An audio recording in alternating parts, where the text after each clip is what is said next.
April 28 యోహాను సువార్త 9వ అధ్యాయము 1 నుండి 6 వచనములు. పుట్టుగుడ్డి అయిన వ్యక్తిని గురించి చెప్పబడింది.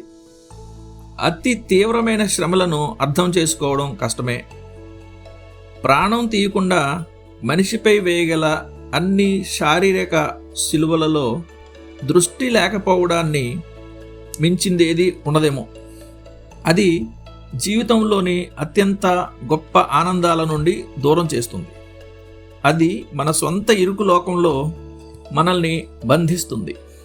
అది మనల్ని బాగా నిస్సహాయులనుగా చేసి ఇతరుల మీద ఆధారపడేలా చేస్తుంది.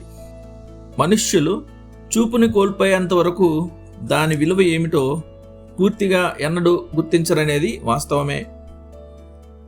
ప్రతి శారీరక బలహీనత వలె ఇప్పుడు గుడ్డితనం కూడా పాప ఫలితమే. ఒకవేళ ఆదాము గనుక ఎన్నడూ పడిపోకుండా ఉన్నట్లయితే ప్రజలు ఎన్నడూ గుడ్డివారిగా, మూగవారిగా, చెవిటివారిగా ఉండేవారు కాదు. భూమి మీదకి శాపం వచ్చినప్పుడు శరీరం అనేక జబ్బులు, రోగాలు, నొప్పులు, లోపాలకు గురైంది. ఇట్లుండగా ఒక మనుష్యుని ద్వారా పాపము ద్వారా మరణమును లోకంలో ప్రవేశించాయి. రోమీలకు రాసిన పత్రిక 5:12. మన చింత మరియు బాధలకు సగము కన్నా ఎక్కువ కారణమైన పాపమును నీతివంతమైన ద్వేషముతో అసహ్యించుకోవడం నేర్చుకుందాం. మనం దానికి విరోధంగా పోరాడుదాం, దాన్ని నలగగొడదాం, దాన్ని సిలువ వేసి మన జీవితాల్లో, ఇతరుల్లో దాన్ని తృణీకరిద్దాం. అవకాశాల వాడుకను గురించి క్రీస్తు మనకు ఎంత చక్కని పాఠాన్ని ఇస్తున్నాడు.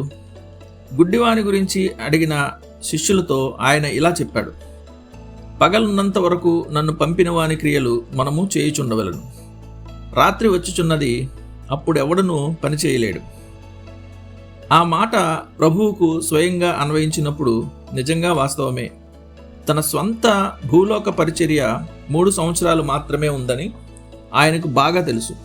ఇది తెలిసే ఆయన కాలాన్ని సద్వినియోగం చేసుకోవడానికి ప్రయాసపడ్డాడు.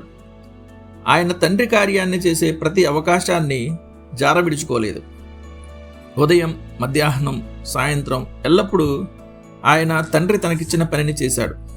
ఇప్పుడు శరీరంలో జీవించే మన జీవితాన్ని ఈనాడు దేవుని మహిమ కోసం, ఇతరుల ఆత్మల క్షేమం కోసం బాగా వినియోగించడానికి మనం జాగ్రత్త పడదాం. ధ్యానం కోసం మన కాలం చాలా కొంచెమే. మన పగటి వెలుగు వెంటనే వెళ్ళిపోతుంది. ఒక్కసారి కోల్పోయిన అవకాశాలు మళ్ళీ తిరిగి రావు. ఏ వ్యక్తికి కూడా జీవితానికి రెండవ అవకాశం ఇవ్వబడదు.